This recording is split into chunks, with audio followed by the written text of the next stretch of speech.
राम राम जी। कैसे हैं आप लोग? आशा है कि आप लोग मस्त होंगे। सभी लोगों ने मुझसे पूछा कि आपने अपने चैनल का नाम हरकंडी की बेटी क्यों रखा, इसका क्या मतलब होता है। तो चलो आज मैं आपको इसका मतलब बताती हूँ। हरि का मतलब होता है भगवान और कंडी का मतलब होता है टोकरी। तो मैंने अपने चैनल का नाम रखा है हरकंडी की बेटी। तो भगवान की टोकरी की बेटी यानी भगवान की टोकरी का एक फूल।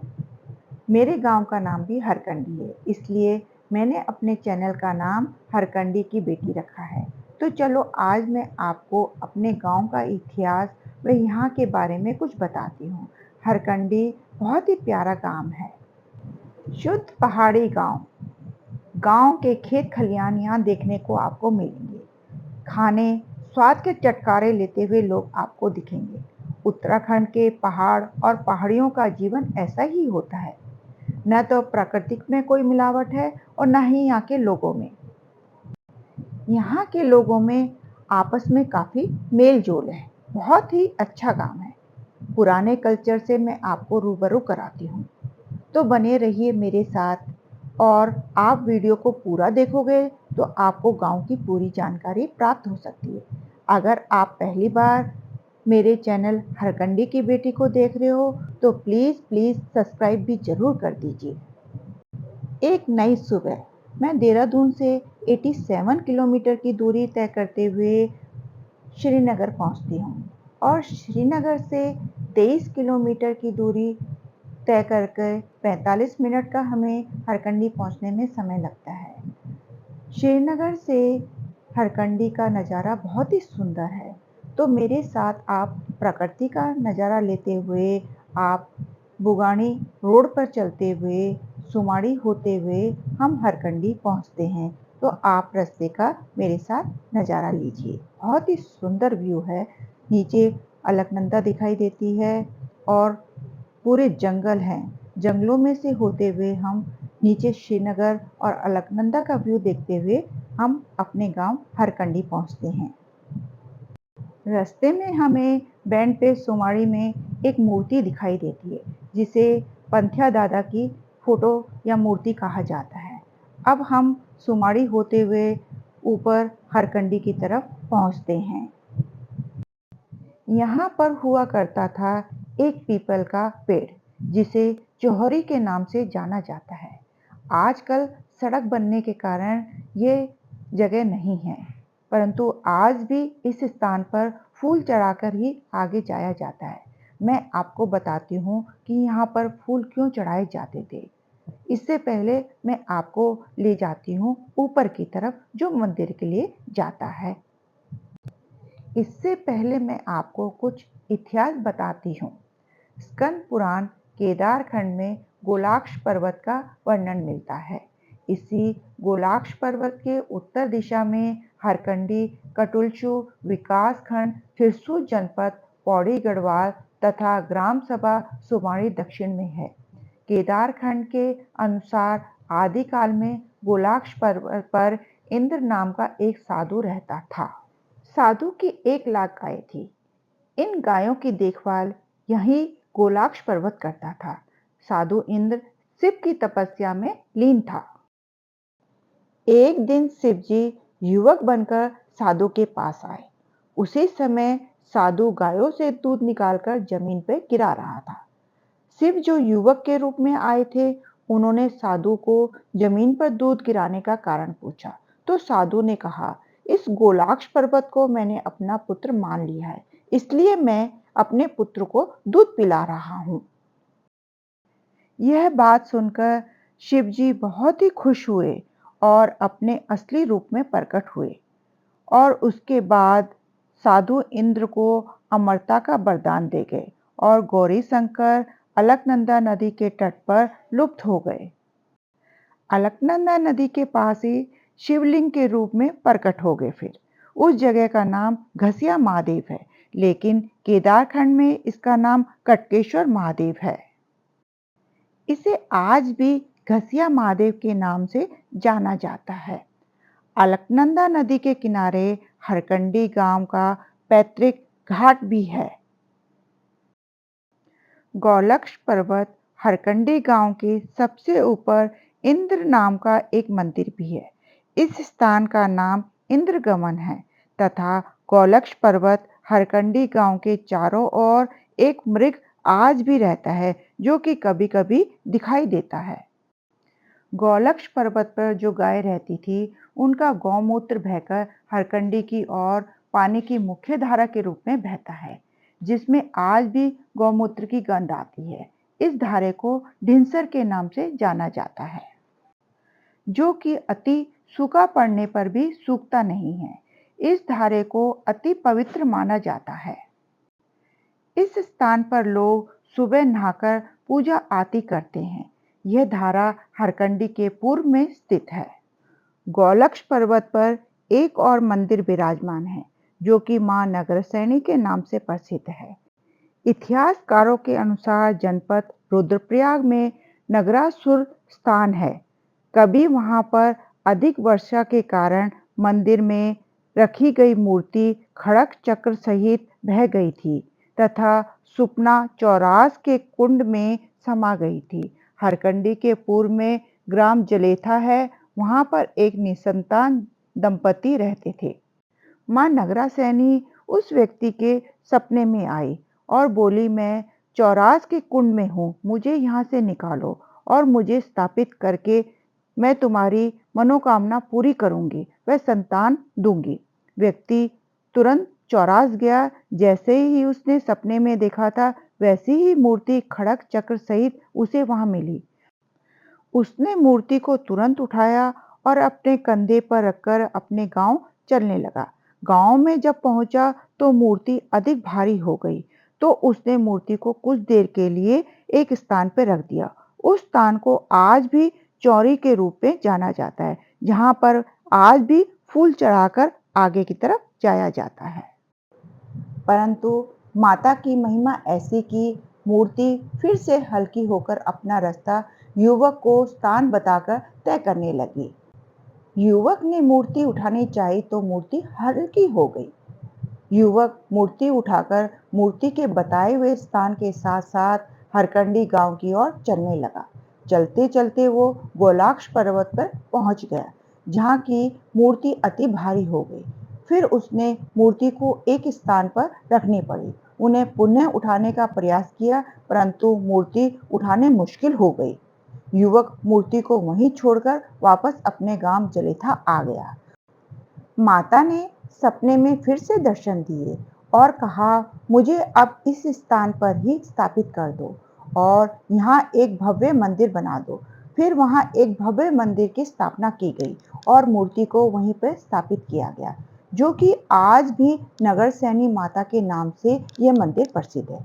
इसी कारण आज भी माता का मायका जो है जलेथा है, वह हरकंडी ससुराल कहा जाता है। इस मूर्ति की स्थापना सन 17वीं शताब्दी की बताई जाती है। इसका पूजा पाठ का कार्यक्रम ग्राम हरकंडी के चमोली परिवार करता है। हरकंडी गांव के बीचों बीच एक स्थान है, जिसे देवता का चौक कहा जाता है। यहीं पर धर्मशाला भी है और इसे ही पंचायत चौक भी कहा जाता है। यहाँ पर हर साल ढोल दमाओं के साथ जलेथा गांव वाले व हरकंडी गांव वाले एक दिन और एक रात माता नगरसैनी की यहाँ पर पूजा अर्चना करते हैं। रात में यहाँ जागरण किया जाता है। जिस गौलाक्ष पर्वत पर माता का मंदिर है, वहाँ पर ठीक माता के चरणों में हरकंडी गांव बसा हुआ है। हरकंडी को 1840 में बसने की बात कही गई है। हरकंडी में अलग अलग जाति के लोग रहते हैं, जैसे जुगराण, पंत, भट्ट, पोखरियाल, चमोली, खुगशाल और एक परिवार अनुसूचित जाति का भी है। हरकंडी में पहले 18वीं से 19वीं सदी में 80 परिवार रहते थे, परंतु वर्तमान में रोजगार के लिए 55 से 60 परिवार पलायन कर बाहर अलग अलग स्थानों पे चले गए हैं। अब मैं आपको अपना हरकंडी गांव दिखाती हूँ, जो कि बहुत ही खूबसूरत और अलग तरह का गांव है। यहाँ पहले मैं आपको दिखाती हूँ यहाँ के प्राकृतिक स्रोत, जहाँ से हम लोग नेचुरल पानी पीते थे। इसे नाव कहते हैं। ये नेचुरल सोर्स ऑफ वाटर है। पहले जब पानी की पाइपलाइन नहीं थी, तो हम लोग यहीं से पानी पीते थे। एकदम साफ-सुथरा और बहुत ही ठंडा पानी होता है, एकदम बिल्कुल फ्रिज की तरह। और ये छोटा-सा शिवालय भी है। यहाँ पर ये जो देख रहे हो, ये हनुमान जी का मंदिर भी है, जिसे भक्तों द्वारा अभी बनाया गया है। ये जो रास्ता जा रहा है, उस रास्ते को आप जो मकान देख रहे हैं, उन्हें बैदों का खोले के नाम से जाना जाता है। और इस जगह को नाव वाला खोला भी कहा जाता है। अब मैं आपको ले चलती हूँ छज्जा का खोला। यहाँ पर कभी सारे मकान बहुत ही खूबसूरत हुआ करते थे। सारे मकानों में छज्जे हुआ करते थे। और ये देखो ऊपर जाने का रास्ता है छज्जे में। इसकी बनावट देखो कितनी खूबसूरत है और कितनी मजबूत है। ये मिट्टी और पत्थरों से बना हुआ है। आज भी ये अपनी मजबूती को दर्शा रहा है।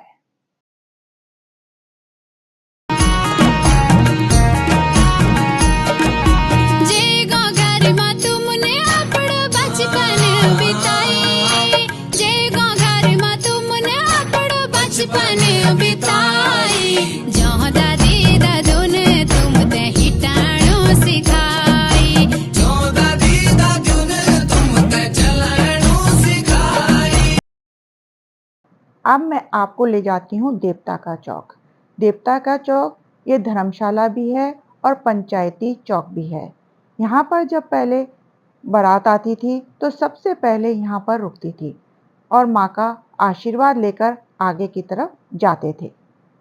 करे लग्या चैन सासी, न जावा न जावा न जावा छोड़ी, पण पहाड़ रोजगार के खातिर भाइयों जाने भी जरूर, रोजगार के खातिर भाइयों जाने भी जरूर, कभी कभार अपना पहाड़ आने भी जरूर, कभी कभार अपना पहाड़ आने भी जरूर, ना भूल्या भयो घर गाँव गुठार। यह है पोखरियाल जी का निवास स्थान। इस जगह को यहाँ पर जो दिखाई दे रहा है, इसे बडोली बाठी भी कहते हैं। ये पहले पुराना श्रीनगर का रास्ता था जाने का। और इस जगह को भट्टों का खोला कहा जाता है। यहाँ पर ज़्यादातर भट्ट लोग ही रहते हैं। और इस जगह को नीचे वाला कूड़ा और ऊपर को ऊपर वाला कूड़ा के नाम से जाना जाता है। यहाँ देखो दादी विराजमान है, बिल्कुल साक्षात भगवान के रूप में है ये। देखो मकान कितने सुंदर बने हुए हैं। ये पत्थर और मिट्टी के बने हुए मकान हैं जो आप देख सकते हो। ये देखो यहाँ पर कितनी हरियाली है। ये हैं हमारे चाचा जी। चाचा जी ने जंगल में मंगल कर रखा है। कितनी अच्छी खेती कर रखी है इन्होंने यहाँ पर। देखने में बहुत ही मज़ा आ रहा है। एकदम ग्रीन कर रखा है। जंगल में मंगल सचमुच ये देखने लायक जगह है। वाओ! यहाँ तो गाय भी है, एकदम जर्सी गाय। कौन है इस जगह को कौन सा खोला कहते हैं? ये मुंडियाल है। मुंडियाल खोला। हरकंडी गांव में विकास के लिए एक समिति का गठन किया गया है। हरकंडी उत्थान समिति। यह समिति गांव के विकास के लिए कार्य करती है और लोगों के सहयोग से हर 3 साल बाद यहाँ पर भागवत कथा का आयोजन किया जाता है। जब भागवत कथा नहीं होती है तो हर साल रामलीला का आयोजन किया जाता है, जिसमें सभी गांव वासियों के लिए तीनों टाइम की भोजन की व्यवस्था हरकंडी उत्थान समिति द्वारा ही किया जाता है, जिसमें गांव के सभी जाति के लोग भोजन ग्रहण करते हैं, अपनी मातृभूमि व पितरों को याद करते हैं। ग्राम हरकंडी उत्थान समिति द्वारा पलायन को रोकने के लिए एक सार्थक प्रयास किया जा रहा है, जिसमें कि सभी ग्रामीण अपने पैतृक भवनों को बनाने हेतु गांव की ओर लौट रहे हैं। समिति द्वारा मां नगर सैनी के नए मंदिर का निर्माण करवाया जा रहा है। अभी मां नगरसैनी अपने अस्थायी निवास में स्थित है। 2025 तक उत्तरायणी तक मंदिर के बनने की संभावना है। मां नगरसैनी सभी गांव वालों पर अपना आशीर्वाद व कृपा हमेशा बनाए रखे। जय मां नगरसैनी की। आपको मेरा ये वीडियो कैसा लगा? एक लाइक व कमेंट्स तो बनता ही है। आपके लाइक व कमेंट से मेरा मनोबल बढ़ता है। प्लीज़ लाइक और कमेंट्स जरूर करें। अगर आप पहली बार हरकंडी की बेटी चैनल को देख रहे हो तो प्लीज़ सब्सक्राइब भी जरूर कर दें। आपका बहुत बहुत धन्यवाद। डाली डाली फूलों की तुझको बुलाए रे मुसाफिर मेरे उत्तराखंड में। बादलों की ओर के ओढ़नी वादियां गीत सुनाए मीठे मीठे मेरे